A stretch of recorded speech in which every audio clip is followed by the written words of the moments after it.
Investigatori all'ULSS 2 per scovare i dipendenti infedeli. Il direttore generale Bizzarri incontra i sindacati, 7 i casi individuati, gestione del personale e dirigenza apicali da rivedere. Mi hanno drogata, le prime parole soccorritori della 14enne trovata in stato confusionale su una panchina ad Duna Verde. Indagini in corso, a setaccio le immagini delle telecamere di videosorveglianza. Madre e figlia aggredite nel cimitero di Oderzo, strappata una collana dal collo della più giovane che reagisce colpendo lo scippatore con un innaffiatoio, caccia dei malviventi. Incidenti in A27 su uno dei viadotti del Fadalto, auto prende fuoco, il conducente 80enne estratto prima che le fiamme avvolgessero l'abitacolo, circolazione in tilt. Ondata di maltempo in arrivo sul Veneto, la protezione civile innalza l'allerta da gialla ad arancione con il rischio idrogeologico, previste temporali anche di forte intensità. Migliaia di fedeli da mezzo Veneto, 2 vescovi e 115 sacerdoti a un igo di Pederoba per l'addio a Don Lino Bertollo, 66 anni, morto domenica in un incidente a Quero. Non eravamo preparati a questo addio. Ater Treviso mette sul mercato 13 alloggi in 5 comuni della Marca a prezzi accessibili. Le offerte dovranno essere presentate entro il 2 ottobre. Una risposta a giovani coppie e famiglie che non possono permettersi i prezzi di mercato.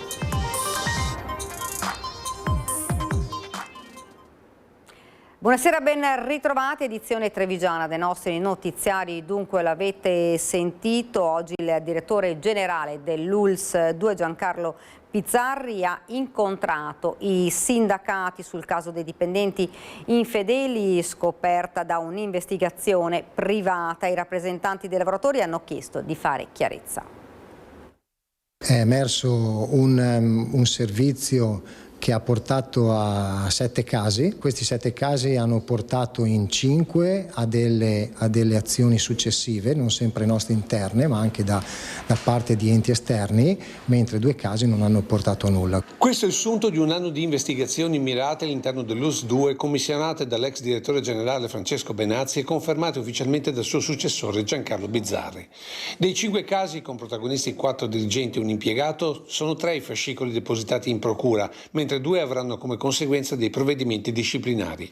Tutte vicende mirate che hanno escluso indagini generiche, è stato confermato nel corso di un incontro con i sindacati. Non è stato utilizzato alcun dato sensibile né dei dipendenti esterni alla faccenda, né degli utenti né dei pazienti. Su questo ci possiamo ritenere assolutamente soddisfatti, proprio a tutela di quei dipendenti che quotidianamente sostengono il nostro sistema sanitario. Vale a dire 9.536 dipendenti guidati da 1.500 dirigenti, ed è su quelli che i sindacati hanno chiesto di fare chiarezza. La domanda che tutti noi abbiamo provato a fare è per quale motivo si è arrivati a dare questo incarico esterno, quando in realtà molto probabilmente bastava e sarebbe bastato avere delle dinamiche gerarchiche interne capaci o rivolgersi direttamente all'attività giudiziaria. Una richiesta chiara sulle responsabilità nel mancato controllo da parte di alcuni vertici, per i quali il direttore generale ha confermato verifiche e cambiamenti. Una delle 7 priorità dell'azienda è la gestione delle risorse umane. Abbiamo avviato la cabina di regia e i gruppi di lavoro. Abbiamo anche costituito recentemente, si è già incontrato il gruppo giovani, e quella è la direzione che noi vogliamo tenere. Avvicendamenti quindi con l'obiettivo di aumentare il controllo e la prevenzione sulle infedeltà aziendali, per le quali comunque il direttore generale non ha escluso di utilizzare nuovamente delle agenzie investigative. Fare prevenzione. Quando c'è la correzione poi ci sono tanti strumenti, non escludo, perché dipende dai casi. In questo caso erano tutti esterni, ma diciamo che abbiamo numerose modalità però non è detto, perché non so quello che può succedere. Ed ora torniamo a parlare della 14enne in stato confusionale soccorsa nella spiaggia di Duna Verde. Le indagini in corso per ricostruire la serata della minore terminata su una panchina. Gli operatori sanitari aveva detto: mi hanno drogata. Si stanno visionando le telecamere di sicurezza della zona, gli agenti della polizia locale stanno parlando con gli amici, con i titolari dei locali per cercare di ricostruire la serata della 14enne soccorsa vicino alla spiaggia Duna Verde. Era in stato confusionale, le parole che hanno fatto scattare l'allarme: mi hanno drogata. La ragazzina aveva trascorso la serata assieme ad alcuni amici, poi, secondo il suo racconto, avrebbe avuto un blackout, non ricorderebbe nulla per un periodo limitato di tempo. La ragazzina, residente nell'Interland di Treviso, è stata portata dalla madre in ospedale per accertamenti.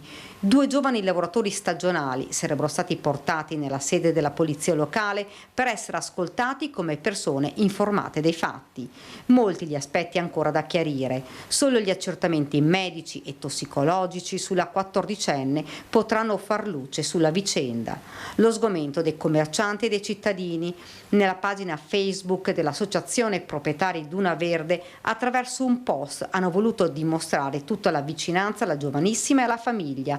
Poi hanno lanciato un appello ai ragazzi: non abbiate paura, si legge, di segnalare ai vostri genitori persone, comportamenti o atteggiamenti sospetti, in modo che eventualmente possano essere avvisate le forze dell'ordine. Segnalare, concludono, non significa accusare, ma contribuire alla sicurezza di tutti. Di questo episodio è stata informata la Procura della Repubblica di Pordenone, che ha raccolto tutta la documentazione. Siamo preoccupati, spiega il sindaco di Caorle, Marco Sarto, ma attendiamo gli esiti delle indagini. Certo è che se fosse confermata questa terribile vicenda, sarebbe un fatto gravissimo mai accaduto nel nostro territorio. Aggressione in pieno centro al cimitero di Oderzo, madre e figlia vittime di 2 malviventi. Dopo aver rubato la collana d'oro, hanno sputato contro la figlia. Un'aggressione vile e violenta in pieno giorno al cimitero di Oderzo. Era circa mezzogiorno quando 2 uomini hanno sorpreso una donna e la madre anziana intente a far visita ai propri cari. I 2 si sono avvicinati alle loro spalle, riuscendo a strappare e rubare una collana d'oro dal collo della figlia. Per difendere la madre anziana, la figlia ha affrontato i 2 malviventi, allontanandoli a colpi di annaffiatoio e borsate. Durante la concitazione, i 2 hanno reagito con insulti e addirittura sputando contro la donna prima di allontanarsi. Mi spiace per questa persona anziana, che io non voglio neanche immaginare quanta paura abbia preso, però ragazzi, a me è successo anni fa di essere derubata, sì, però il mio caso era diverso, sono venuta proprio un attimo, mi hanno portato via la borsa. Sempre al cimitero? Sì, era qua davanti poi tra l'altro. Sì, che abbiamo questa gente così, purtroppo, noi qui a Oderzo ne abbiamo tanti. Non si può vivere così. Sono delle situazioni che succedono qua in zona. Sì. Anche noi abbiamo avuto un furto l'altro anno a gennaio, quindi purtroppo succede. Immediato l'intervento della polizia locale. Dopo la denuncia presentata ai carabinieri, i militari sono ora al lavoro per risalire all'identità degli aggressori.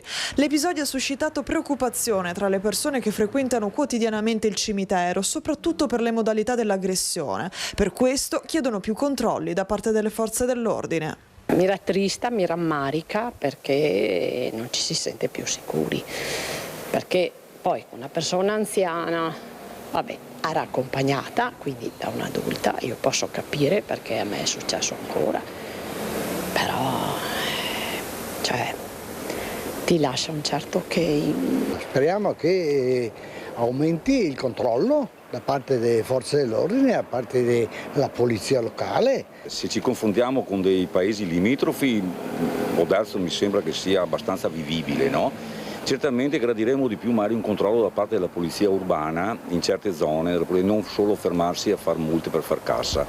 Questo qua secondo me penso di esprimere il pensiero di tanta gente. Una volta il carcere doveva essere duro e uno che ci andava dentro ci stava. Oggi non c'è più questo sistema, oggi c'è il buonismo assoluto e le conseguenze ci sono. Incidente in A27 sul viadotto del Fadalto, auto prende fuoco, ferito l'80enne che era alla guida. Paura e lunghe code in A27 quando un'auto, dopo aver urtato contro il guardrail sul viadotto sopra il Lago Morto in Val Lapisina, ha preso fuoco. Subito sono stati allertati i soccorsi. L'uomo alla guida, un 80enne del posto, è stato estratto dall'auto prima che le fiamme avvolgessero la vettura, che è andata completamente distrutta. Al lavoro i vigili del fuoco che hanno spento l'incendio ed i sanitari del 118 che hanno soccorso l'anziano e l'hanno trasportato all'ospedale di Vittorio Veneto. Le sue condizioni non destano particolari preoccupazioni. Sul posto anche la polizia stradale per i rilievi dell'incidente. Il traffico in direzione Venezia ha subito pesanti rallentamenti tra Belluno e Vittorio Veneto Nord. La coda ha raggiunto i 7 chilometri. Poi il traffico è stato fatto defluire inizialmente su una corsia, poi una volta completata la bonifica la A27 è stata completamente riaperta. 8 pacchi provenienti da Cina, Germania, Olanda, Slovenia e Repubblica Ceca sono stati intercettati e sequestrati dalla Guardia di Finanza di Treviso. Si tratta di acquisti online di droga, anabolizzanti e orologi contraffatti. Aveva acquistato online 16 grammi di hashish che si era fatto recapitare direttamente in un hotel a Venezia dove era alloggiato. Nei guai un turista probabilmente di nazionalità tedesca che ha pensato a questo stratagemma per eludere i controlli in aeroporto. Ma la Guardia di Finanza ha intercettato e bloccato il pacco. In totale sono ben 8 le spedizioni provenienti da Cina, Germania, Olanda, Slovenia e Repubblica Ceca sequestrate dalla Guardia di Finanza di Treviso. All'interno dei plichi sono state trovate sostanze stupefacenti, beni contraffatti e anabolizzanti. La maggior parte delle sostanze erano dirette nella marca trevigiana. I militari del nucleo di polizia economico-finanziaria di Treviso hanno messo sotto sequestro 20 grammi di cannabinoidi semisintetici ed una sigaretta elettronica con sostanze psicoattive solitamente acquistate da giovanissimi, 47 grammi di metanfetamine utilizzate nei festini, 16 grammi di hashish, 80 fiale e 120 pastiglie di anabolizzanti, oltre a un orologio contraffatto di una nota marca di lusso. Il sequestro, svolto sotto il coordinamento della Procura della Repubblica, rientra nelle attività della Guardia di Finanza per contrastare i traffici illeciti di beni contraffatti e sostanze pericolose a tutela della salute pubblica. Indagini in corso per identificare e denunciare i soggetti che hanno acquistato le sostanze e la merce. Questa mattina si sono celebrati a Pederoba i funerali di Don Lino Bertollo. Quasi 2000 persone hanno seguito la cerimonia dentro ma anche fuori la chiesa. Diamo il saluto che non avremmo voluto dare a Don Lino. Non siamo pronti umanamente a distaccarci da lui. Un addio che nessuna delle poco meno 2000 persone avrebbe voluto dare a Don Lino Bertollo, morto nell'incidente di domenica scorsa lungo la Feltrina a Quero, dove si stava recando per celebrare una messa nella locale casa di riposo. Chiesa gremitissima, quella di Onigo, dove Don Lino era parroco con Pederoba. Così tanta gente che non sono bastate le panchine della Proloco nell'allestimento sul sagrato. E con i fedeli di queste due comunità anche quella di Borghetto, Abbazia Pisani, Peseggia, Gardigiano, Cornuda, oltre ai suoi compaesani di Casoni di Mussolente, dove era nato 66 anni fa. Tutti a ricordare questo sacerdote arrivato all'altare a 32 anni, dopo un percorso nella vita laica, come ha ricordato Monsignor Andrea Bruno Mazzocato, già vescovo di Treviso e poi di Udine. E porto con me l'ultimo saluto che mi ha dato e specialmente il suo sorriso buono e pacato con cui mi ha lasciato. Era il sorriso che avevo conosciuto sul suo volto fin dagli anni di seminario, quando come rettore lo avevo accompagnato al sacerdozio 28 anni fa. Anche per questo il vuoto che ha lasciato repentinamente Don Lino è grande, come ha sottolineato il vescovo di Treviso che ha presieduto la cerimonia. È un dolore, per così dire, di famiglia.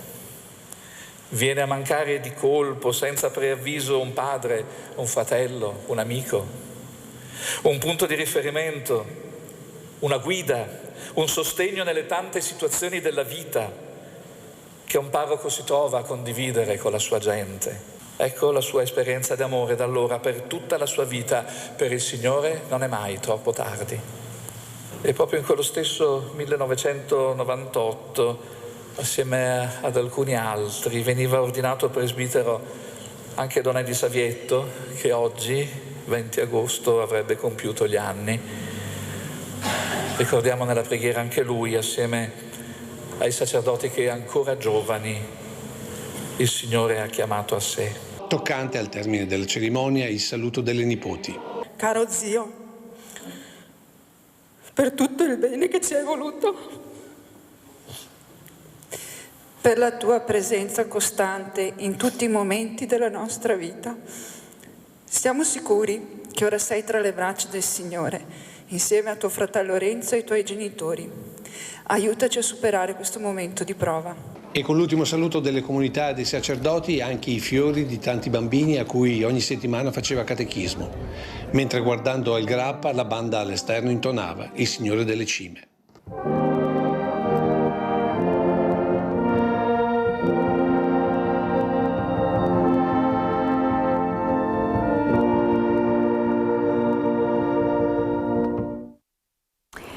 Si stringe il cerchio delle indagini per individuare gli aggressori di Nicola Maggiotto, il 21enne di Asolo, picchiato a Barcellona. Dalle immagini delle telecamere gli inquirenti spagnoli avrebbero già identificato alcuni dei responsabili. Intanto la comunità si è stretta sia alla famiglia del ragazzo. Per il momento no, vediamo, speriamo, almeno adesso. È l'abbraccio di un'intera comunità quello arrivato dal campo dell'Asolo Rugby Club a Nicola Maggiotto, 21enne ancora ricoverato all'ospedale del Mar a Barcellona dopo la brutale aggressione fuori da un locale lo scorso mercoledì. Oltre 300 fiaccole hanno illuminato proprio quel campo dove Nicola ha trascorso gran parte della sua vita, giocando a rugby e condividendo anni di sport con i suoi amici. E proprio loro, assieme a conoscenti e tanti compaesani, si sono ritrovati per far sentire la propria vicinanza al 21enne e alla sua famiglia, che ora dopo ora gli rimane accanto in questa lotta per la vita. Un incontro per dare un segnale di speranza nel momento più difficile. Vuol dire tanto vedere tutte queste persone che sono qui per Nicola, ma è un bel segno, dai. Speriamo che lui lo possa percepire questa gente, il calore di questa gente che gli è attorno e si rimetta il prima possibile. Grande emozione durante il collegamento con l'ospedale catalano, dove mamma e papà attendono ogni giorno un segnale positivo. Nicola resta in coma farmacologico, sedato e in condizioni stabili. Speriamo di venire a casa al più presto, sempre con Nicola, che è questo grande, e deve farci tanto per essere vicini a noi e per pregare tanto per lui sicuramente. Grazie a tutti. Nel frattempo a Barcellona gli investigatori continuano a ricostruire quanto accaduto quella maledetta notte. Le immagini registrate dalle telecamere del locale avrebbero già fornito elementi utili. Diversi dei presenti durante il pestaggio sarebbero stati riconosciuti attraverso i fotogrammi e le indicazioni fornite dagli amici di Nicola. Un passo avanti che potrebbe consentire agli inquirenti di chiudere finalmente il cerchio.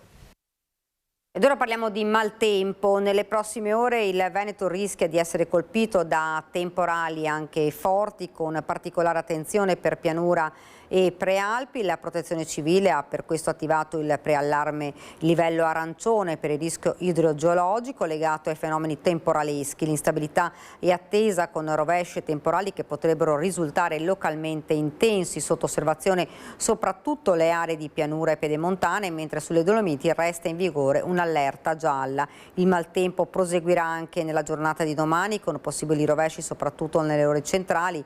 Per i prossimi giorni, sabato e domenica, il tempo resterà variabile, con possibili precipitazioni sparse e condizioni di disagio fisico generalmente moderate. Negli ultimi 3 anni, 2023-2026, in Veneto si sono registrati numerosi casi di femminicidio e reati legati alla violenza di genere. Sono aumentate le richieste però di aiuto, spiega la vicepresidente degli psicologi del Veneto. Dopo purtroppo la morte di Giulia Cecchettin, le richieste d'aiuto, le chiamate al numero al 1522 sono aumentate. Le richieste di intervento, comunque è più facile arrivare a chiedere aiuto. Le donne che si vedono nello studio, alcune arrivano con le idee chiare che stanno vivendo una situazione che non dovrebbero vivere, però una minima parte. La maggior parte delle persone che vivono questa situazione se ne rendono conto piano piano. che stanno vivendo qualcosa che non è lecito. È vero, ripeto, che la situazione di Giulia Cecchettin ha purtroppo, o fortunatamente, visto quello che sta succedendo, ha tolto un po' il velo e fatto sì che le donne, soprattutto le ragazze giovani, parlino di più. Le giovani, soprattutto ora, chiedono di essere ascoltate, chiedono aiuto. A volte, spiega la psicologa, manca un dialogo fra i servizi ed enti e questo può diventare pericoloso. La rete deve essere fortificata.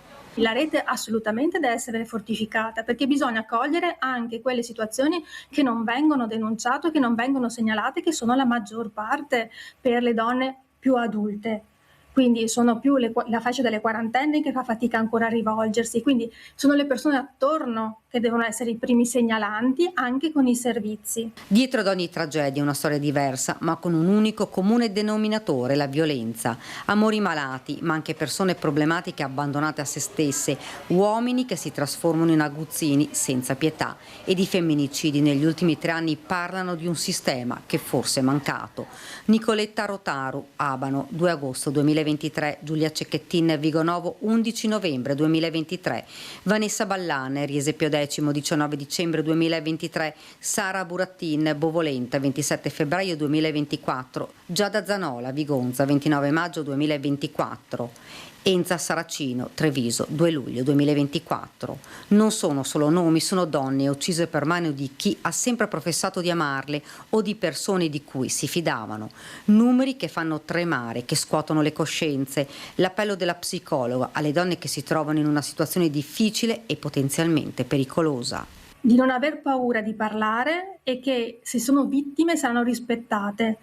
Purtroppo in Italia spesso la vittima si sente accusata, colpevolizzata, ma non deve essere questo il processo. Le donne devono parlare, devono essere chiare e devono cercare aiuto. La comunità di Preganziol perde Giuliano Oberto, storico fioraio di Preganziole, figura conosciuta e stimata volto della Proloco del paese. Berto è mancato martedì all'età di 74 anni. A metà degli anni 70 aveva avviato la fioreria insieme alla moglie, diventando il punto di riferimento per Preganziol. La notizia della sua scomparsa si è rapidamente diffusa in paese, raccogliendo attorno la famiglia, l'affetto e la vicinanza di molti cittadini. Lascia la moglie Luciana con i figli Brenda con Roberto, Gilberto con Alice, i nipoti Gloria, Matteo e Giulio. I funerali saranno celebrati venerdì 21 agosto alle 15:30 nella chiesa arcipretale di Preganziol. Ed ora ci fermiamo, c'è la pubblicità.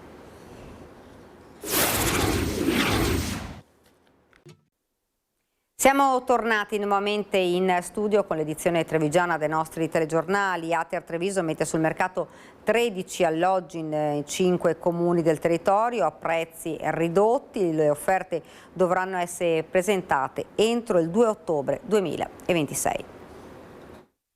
13 appartamenti, prezzi a partire da 33.000 euro e nessun requisito particolare per partecipare. Ater Treviso mette così all'asta un pacchetto di alloggi distribuiti tra Conegliano, Orsago, Ponte di Piave, Treviso e Vittorio Veneto. Gli immobili hanno metrature comprese tra i 47 e i 115 metri quadrati e prezzi che arrivano fino a 87.000 euro. L'asta è aperta a persone fisiche e giuridiche e non è previsto nemmeno l'obbligo di destinare l'abitazione a prima casa. È una grande occasione, un'occasione per quelle persone che ricercano il sogno della loro vita, che è l'abitazione, la loro abitazione. Ater Treviso mette all'asta 13 alloggi in 5 comuni diversi, degli alloggi che hanno dei prezzi sicuramente abbordabili, perché partiamo da un minimo di 33.000 euro ad un massimo di poco meno di 90.000 euro. Sono alloggi che necessitano di qualche piccolo intervento, sono vuoti e quindi possono essere una grande opportunità per quelle giovani coppie che ricercano una nuova abitazione. Le offerte dovranno essere presentate entro il 2 ottobre 2026, giorno in cui è prevista anche l'apertura delle buste. Gli interessati potranno inoltre visitare gli appartamenti seguendo il calendario indicato nel bando pubblico da Ater Treviso. I proventi delle vendite, come da normativa, Ater li impegnerà per riattare degli alloggi, quindi questo sarà un altro nostro grande impegno. Alloggi che noi mettiamo in vendita su immobili dove abbiamo già parzialmente suddiviso la proprietà, cioè non abbiamo il dominio completo dell'immobile, e questo è un obiettivo che ci siamo dati e continuiamo a perseguire. Le imprese venete chiedono la riforma del settore per estetica e acconciatura e poi servono lotta all'abusivismo e riconoscimento degli specialisti in acconciatura oncologica. Quasi 150.000 imprese in Italia, 14.000 in Veneto, attendono la legge di riforma del settore estetica e acconciatura, una riforma che Confartigianato Veneto ritiene necessaria anche per contrastare l'abusivismo.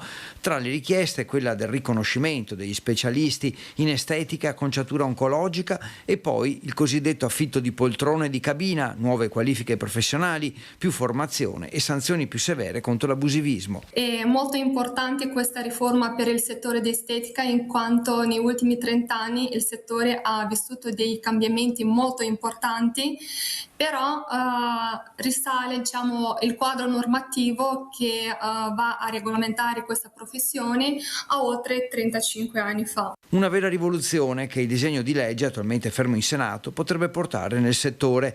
In Veneto sono 13.500 le imprese attive, con circa 26.000 addetti, un settore che continua a registrare un saldo positivo e che rappresenta un presidio diffuso di servizi e professionalità. Noi vogliamo proprio tutelare la clientela. L'abusivismo è un fattore molto forte che è difficile da perseguire, però se noi raccontiamo alle clienti che se vengono in un salone certificato trovano sicuramente la qualità e delle persone che sono state proprio allenate, che sono state con delle specifiche competenze. Ad oggi in Veneto sono 36 centri estetici iscritti all'Associazione Professionale di Estetica Oncologica, pensando che ogni giorno ci sono circa 1.000 nuove diagnosi di tumore. Quindi a che cosa serve questa legge? Per tutelare soprattutto la clientela, che è la cosa più importante, perché noi appunto facciamo un servizio sociale, quello di aiutare tutte le persone, soprattutto quelle più indifese. Quanto all'abusivismo, continua a rappresentare una delle principali criticità per il settore. Bisogna, soprattutto nei mesi estivi e nelle località turistiche, balneari e montane, contrastare con condizioni perché il lavoro sia regolare e poi anche ovviamente controlli efficaci e sanzioni adeguate. Ed ora siamo alla nostra pagina da Belluno e provincia.